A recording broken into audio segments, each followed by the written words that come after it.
Всем привет! Добро пожаловать на мой канал! Начинаем наш онлайн-курс «Дизайнер одежды».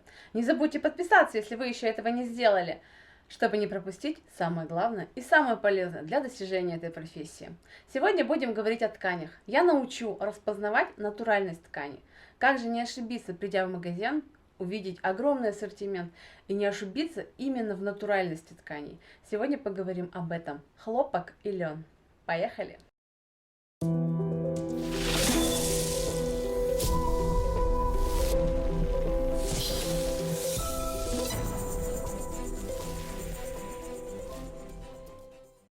Продолжаем изучать материаловедение. Говорим о хлопке. Хлопок на сегодня это важнейшее растительное волокно, используемое в текстильной промышленности. По всему миру занимает оно около 50-60% от всего объема. Хлопок это волокна, покрывающие семена хлопчатника. Хлопок состоит на 95% из целлюлозы, а также из 5% из жиров и минералов. Сегодня будем определять натуральность хлопка и льна.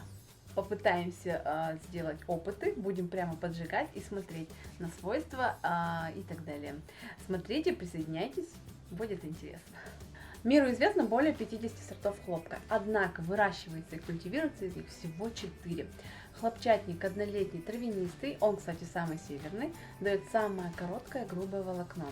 Индокитайский древовидный хлопчатник, его волокно самое длинное, 4-6 метров.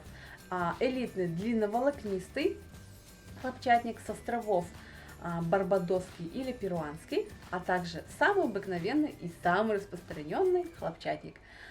Основными поставщиками хлопка вот уже много лет являются Индия, США, Китай, Пакистан, Бразилия, хотя выращивается он в 80 странах. Хлопчатник растет по-особенному. У него нет определенной стадии созревания. Это означает, что на одном растении может быть и цветок, и почка, и опыленный цветок, и даже семенная коробка.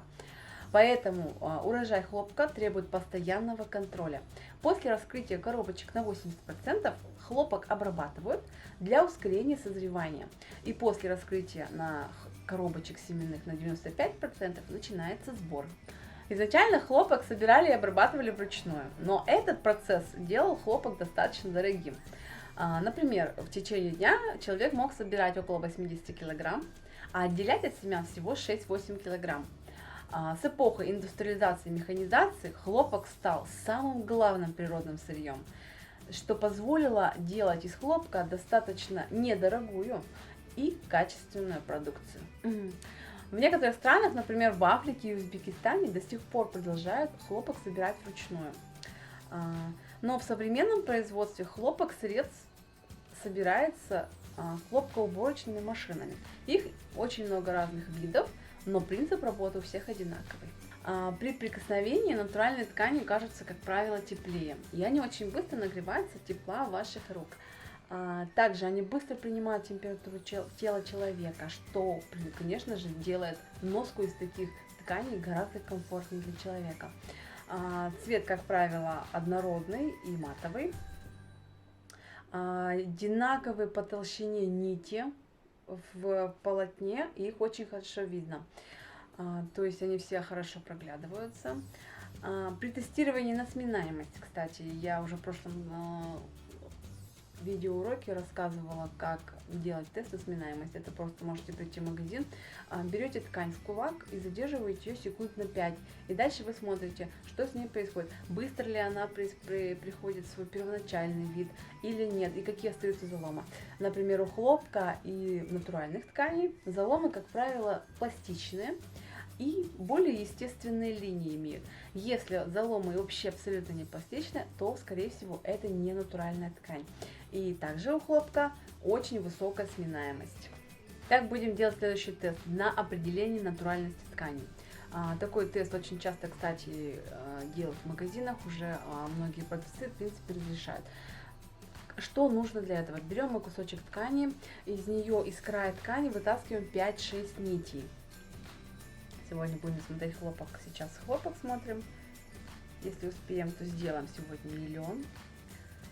Шелк будем уже в следующем ролике разбирать.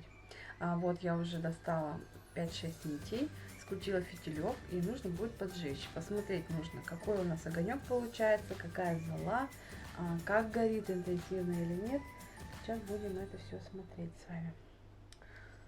Так, поджигаем. Ой, да, горит очень интенсивно. Такой желтый дымок. Золы практически нету. Интересно. Надо еще попробовать поджечь. Так, вот. Серый пепел, очень серый, такой видный цвет, однородный. Итак, при сжигании хлопка белый дымок, белый или желтый, интенсивно горит обязательно. Так, кстати, натуральные ткани, они сгорают, а ненатуральные просто плавятся, сплавляются, вот как-то вот коптятся, вот такой процесс происходит. Когда натуральная ткань обязательно очень хорошо горит. Также запах дыма обязательно смотрим, чувствуем, какой запах, анализируем. Запах жженой бумаги, жженой салфеток.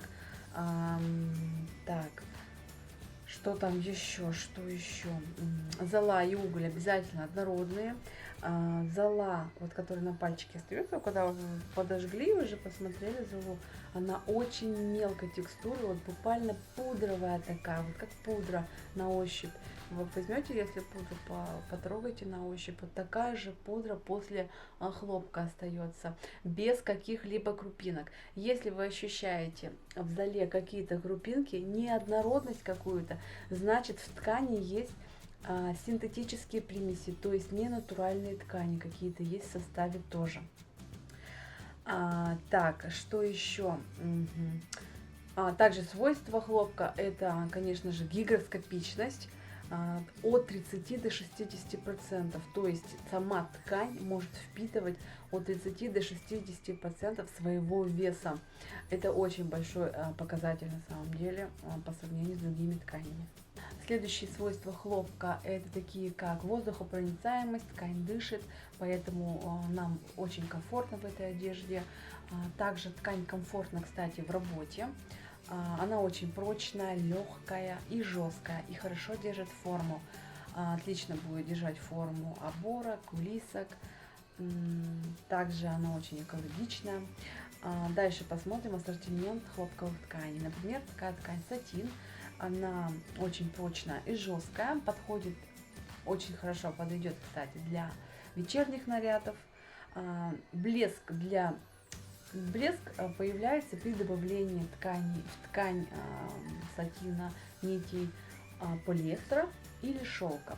Ну и понятно, что шелк, если мы добавляем, то полностью натуральная, если плюс полиэстер, это уже смесовая ткань будет, зависит от процента содержания.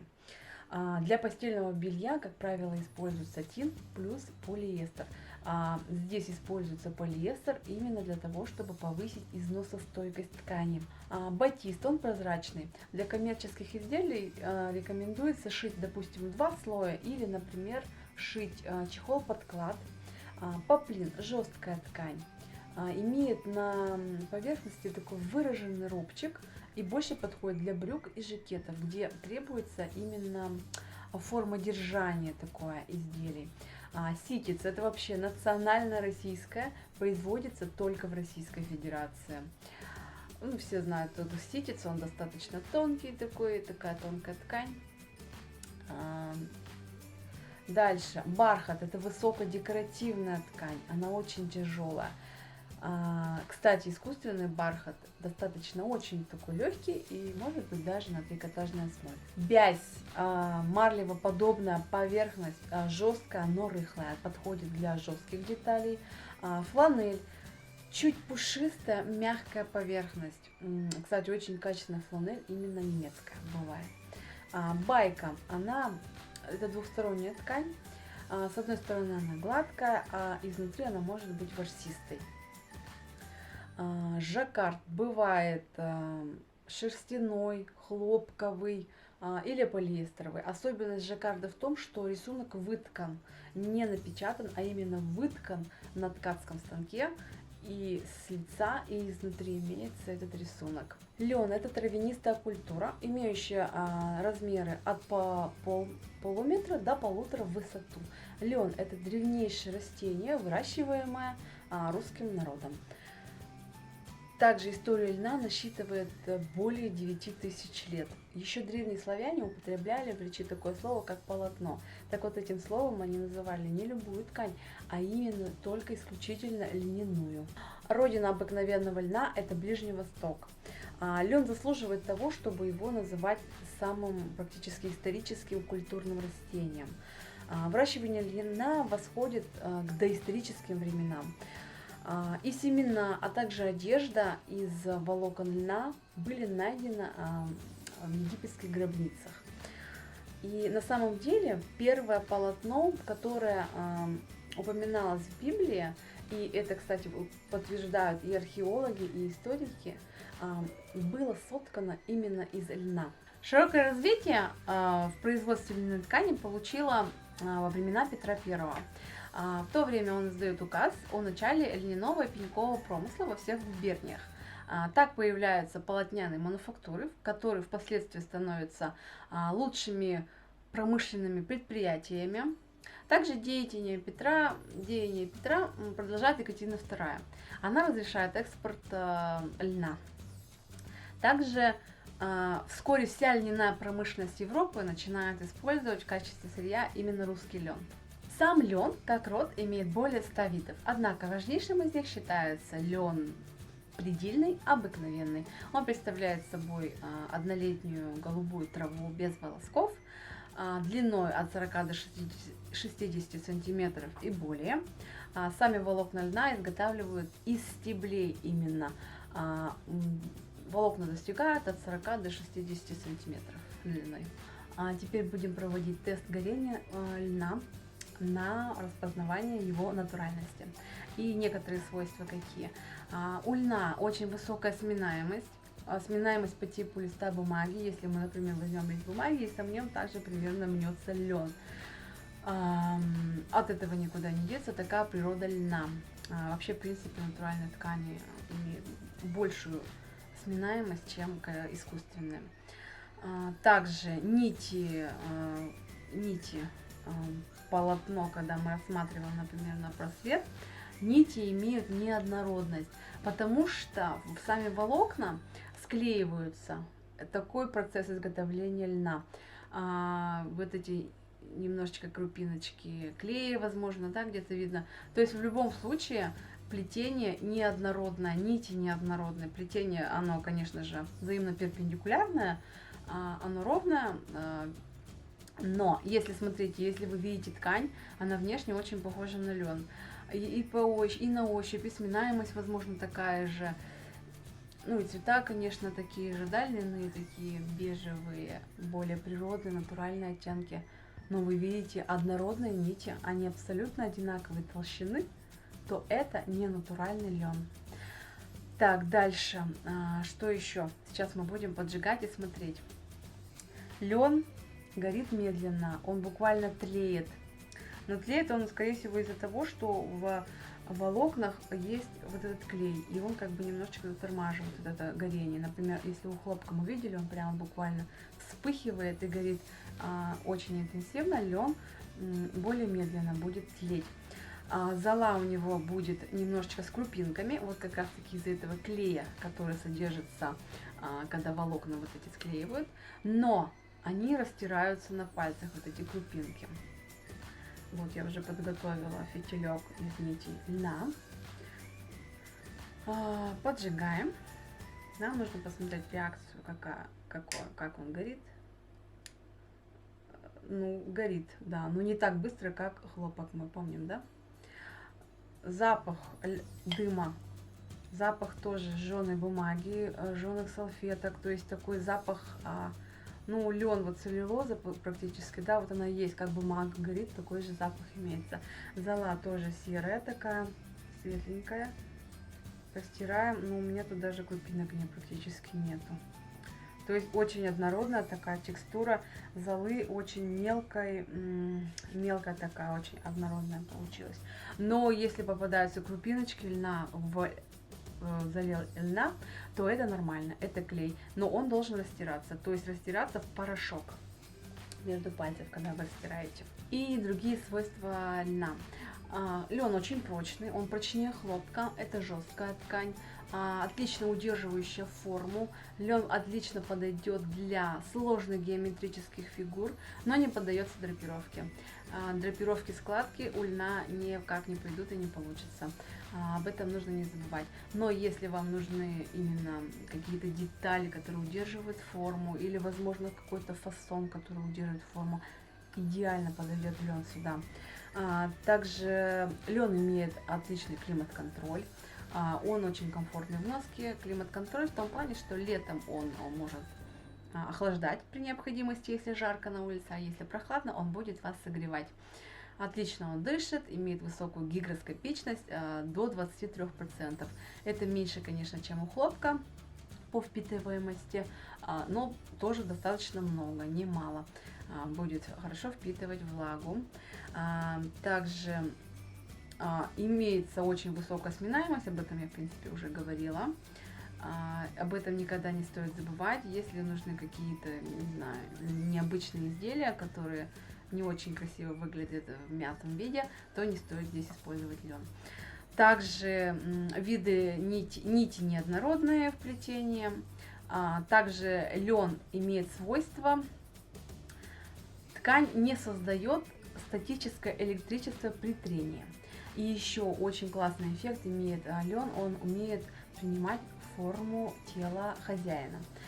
Как это выглядит? Например, человек покупает какую-то льняную вещь, одевает ее буквально пару дней, и лен, он как-то вот ложится по телу человека, он буквально обтекает все его изгибы и формы, и уже принимает форму человека, как бы вот так вот. Если другой человек его вещь оденет, то она, возможно, на него и не сядет. То есть потребуется какое-то время, чтобы лен снова сел как надо, обтекает, чтобы обтек вот эту всю фигуру, все сел, в общем, по форме именно хозяина. Ассортимент льна. Рогожка – это чистая льняная ткань, но рыхлого плетения, не подходит для шитья одежды, но подойдет для каких-то отдельных деталей. Жаккард, он очень аристократичный, отлично подходит для простых, но с крупными элементами одежды. Также он подходит для обивки мебели, для портьеров и так далее. Переливочно-ажурный, он выглядит как кружево, подходит для таких стилей, как кантри, бохо или сельская наивность. Мешковина, парусина, это тоже льняная ткань, но она имеет водоотталкивающую пропитку, жировую или восковую. Равендук, это специальная ткань с характерной ребристостью на поверхности ткани, но используется она только в живописи для вот картин. Брезент, тоже льняная ткань, но с резиновой пропиткой. Сегодня мы с вами поджигали хлопок и лен, смотрели процессы горения. Хлопок очень интенсивно горит, буквально вспыхивает вот так вот быстро. Лен уже медленнее, больше тлеет, чем вот, гораздо медленнее горит, чем хлопок. То есть по процессу горения мы уже можем точно определить натуральность тканей по золе, по остаткам на пальце, что остается. Такие ткани искусственные, например, как полиэстер, они не будут гореть, они будут спекаться. Ткань просто именно спекается при поджигании. И, например, если вам нужно будет определить, натурально или нет, если вы видите такое свойство спекания, то это точно искусственная ткань. Это, как правило, нефтеобразующие ткани имеют такое свойство. А также искусственные ткани имеют свойства своих оригиналов, в зависимости от того, какую ткань они имитируют. То есть, например, если мы видим искусственный шелк, то есть он искусственный, но он имеет свойства натурального шелка, например. Он может блестеть, он будет красиво не спадать и так далее. То есть, если вам нужны ткани определенных свойств, смотрите на свойства оригиналов. Всем огромное спасибо, что досмотрели это видео до конца. Надеюсь, видео было полезным и интересным. Тогда не забудьте поставить лайк. И, конечно же, подпишитесь, если вы этого еще не сделали. А мы с вами увидимся через неделю. Всем пока!